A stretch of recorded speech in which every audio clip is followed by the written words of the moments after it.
So I'm going to pass you the mic, and please take your time to introduce yourself shortly. Hello, my name is Kris Calenza. I was a cinematographer and a producer on the film. Hi, my name is Anthony Tran, writer, director, and producer of Karen's Day Off. Thank you so much for having us. Woo! It is such a pleasure. You know, I love the film because it was interesting.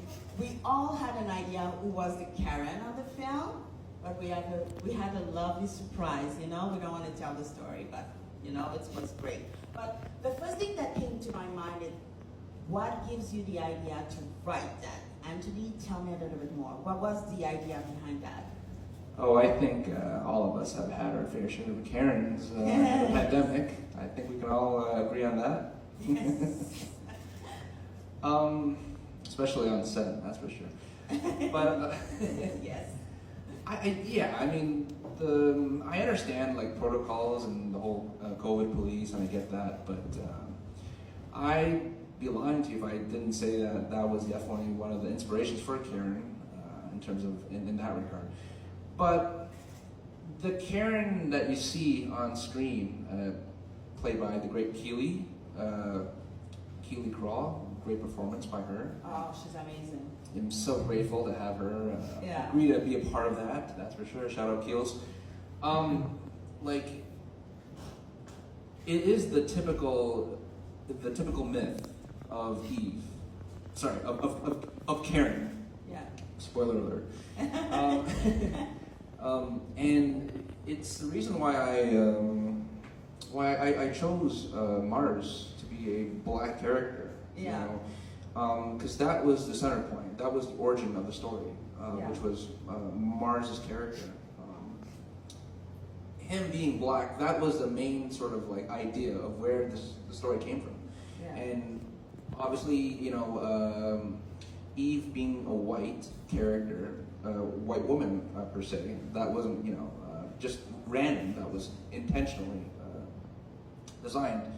No, obviously the word, the whole Karen's, you know, in the whole like pandemic, but Yeah, the Yeah. idea, put your mask on. You know, we all been on set where we were chased by AD or COVID protocol persons.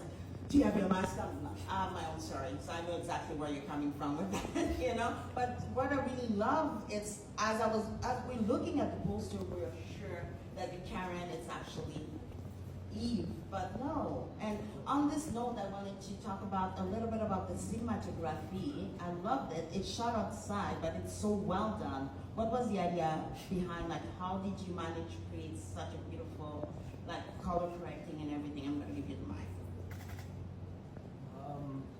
Well, it was pretty low budget, so we didn't have too much equipment, but it was one of my old cameras. And I have this like big, large screen that our other cameraman, our other cinematographer, he was blocking a bunch of the sun, so that like saved a bunch of the shots. And Anthony did like a lot of the color correcting, so that was him. Yeah, it was tough shooting outside, but I think that like turned out pretty nice. Yeah. No, definitely it turns out really nice. I really love, because shooting outside, we all know it's not an easy task, you know? Talking about directing again, Eve is very physical. Is it something that came from her, or did you give her some notes? You know, she's a very physical actor. I would like to take credit for that, but no, Keely has a theatrical background from Humber, so that's her main like power is theater, right? Theater actors are always so eccentric. They're so. I come from theater, Yes. as you can tell. Yes, right. Yeah. And there's always that argument, you know, theater actors versus film actors, you know. Yeah. But yeah, I think that the great thing about working with certain actors is that they can imbue themselves into the role. And I'm not gonna lie, I follow the same mistakes that many other filmmakers as well do, which is over-direct, which is, you know, be too glued on their vision. Now, I get that, that's fine. It's fine to have some people, you know, Kubrick or whatever, Tarantino, Every director is different, every filmmaker is different. But I think that when you're starting off, you're so controlling. But this project taught me the most important lesson, which is let your team, let your actors imbue themselves into the role. Let them take the mantle, and that's the thing. Because a lot of the things that you see with Eve, the movement, the hands on the bench, that was all Keely. I didn't fucking write that. I really love that. It's like, ooh, here I am. I really love that. But we are talking about Eve, the character of Eve, but also let's talk a little bit about the character of Karen Devante, which I know he's a great guy. So tell me a bit. Karen Mars. Yeah, he's a great guy. So tell me a little bit about that. Sabine, would you like to know the inspiration? Yeah. Or okay. So this is actually the first time that I'm revealing the inspiration for. I know how to ask questions. Yes. So I'll tell you guys the truth if you want to know the truth. So Karen Mars, Malarkey, was the original name, but the idea stemmed for. There was this weird point in my life where I was just, for some reason, I was exploring about different topics, and one of those topics was actually black discrimination. So I just like watching like random videos, and for some reason I just started watching a lot of like black racist videos and whatever, right? And a lot of these videos, sometimes it's the white woman or whatever, and but in this story, in terms of where the inspiration came from, it was actually a cop video. And it was about a black person who was chilling in a park with his car randomly, right?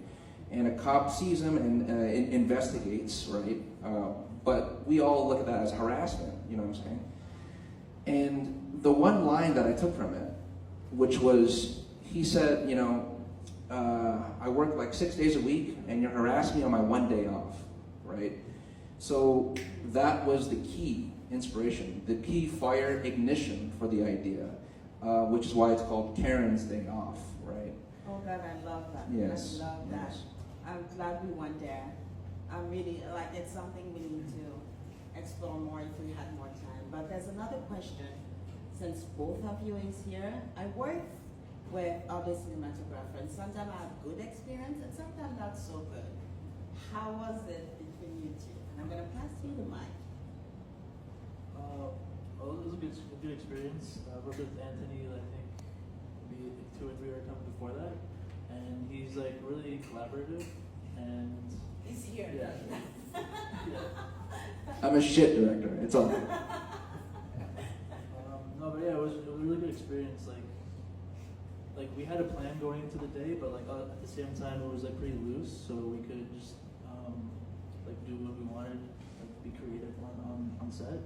So yeah, I really enjoyed doing that. And then there was also other cinematographer Cameron, who the 3 of us, we sort of worked together to create like all the shots and stuff. So it was good. That's amazing. But before we go to the end, I just want to know what's next for you. What's your plan? Because I'm pretty sure that's not your only project you probably want to do. Because it is such a great thing, and you said that you did your festival run. So I want to know what's next for both of you. And I'm going to give you mine. And we're going to start with Anthony. Thank you, Sabine, for asking. What's next for my future? Well, I think that I do owe the casting crew a lot of credit. I'm not going to say here, even though I have 3 stamps on the project, the director, writer, and producer. This project would not have been made without Cameron. Cameron was a huge reason why this project exists, Promise Rabe, the other producer, so she was definitely a big part of it. I would say that I plan to do more short films, for sure, but I feel I want to go more into the artistical route, which is can be seen as darker-ish. Not that I dislike certain aspects about this film, but some people have said, I might have played it too safe-ish, and I feel like now I kind of want to go deep into the rabbit hole, and find myself wherever I can, Yeah. So I was the cinematographer on this movie, but my main passion is directing and writing myself. So right now I'm just trying to work on things write some short films myself, and then maybe I'll appear to this festival next year or something. Yeah. I'm looking forward to it, but I just want to see if anybody has questions. If not, I have another question for you. So, you say you want to go deeper into the darker. Is it going to be like a David Lynch dark? Is it going to be Quentin Tarantino's dark? How dark are you going to be?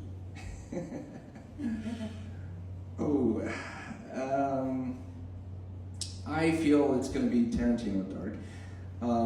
Because, I know no one here has seen my other two films, but I've pretty much stayed on the surface. And that's because I felt like when you're starting off, people aren't going to give you as much trust, so you kind of have to build that up. That's why I avoided doing R-rated content or darker content. But I would like my next project to be R-rated with lots of swearing and unfiltered. I'm Raw. looking forward for that. It's Is it going to be like Reservoir Dog or something that's where that type? well, it's just it's just hardcore. All the swearing. It's not for kids. Yeah. That's what I will say. And the thing is, I think most filmmakers, most writers will write things to stay on the surface, to stay mainstream. But I just feel like the beauty about art is that you want to express yourself as much as you can. And You definitely need to explore every side of yourself. We are different side. We have the safe side. We have the crazy. So it's great as an artist to be able to showcase all part of us. For you, do you have an idea? What's your next project? What do you want to do? Not really. I'm sort of in the beginning stages. I had a previous project that Anthony helped me work on. It was a aspiring manga artist, and that was my last short film. So it's tough for me coming up with ideas like that. So I'm not 100% sure yet what my next thing is, but maybe something like David Lynch, because I love David Lynch. Yeah, David Lynch. Do we have more time? Because I have other questions here. My brain just opened. Okay, so Anthony, I want you to talk quickly about your project before. You said you did a few other things. If you want to talk quickly about that, that'll be amazing. Sure. My first film was technically a science fiction with the great David Tomlinson.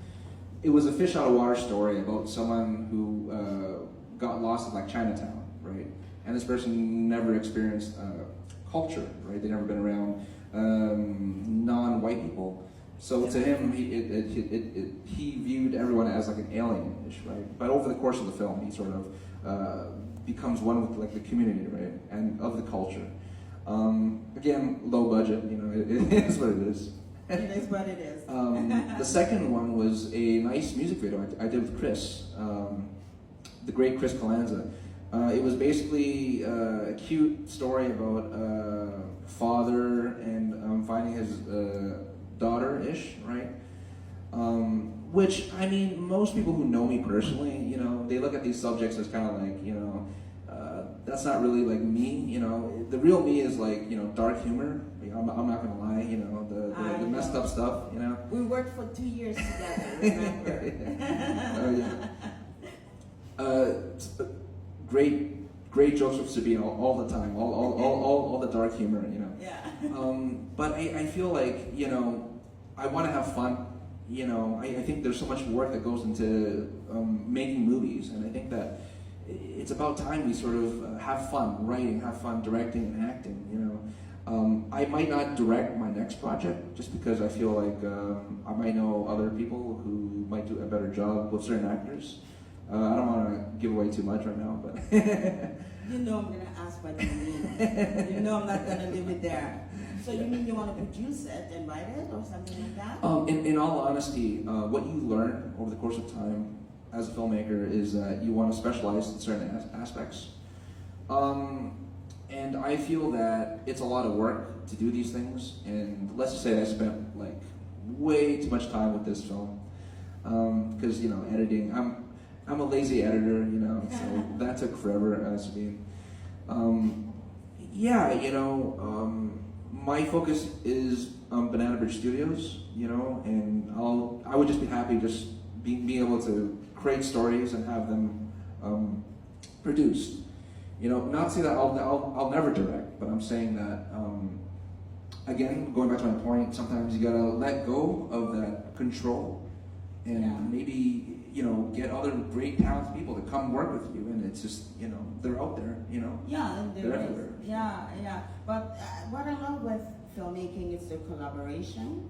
It's not a one-person project. When it becomes one-person project, usually it's not good because it's only one vision. It's not always good. But when it's a collaboration, it's great. So on those last words, we're going to finish that here. But I have to say thank you so much for letting us screening your film at the Open World Toronto Film Festival, and we hope to see your next project. Thank you, Sabine, for having us, and Steve, thank you so much for hosting us and inviting us here. It is my pleasure.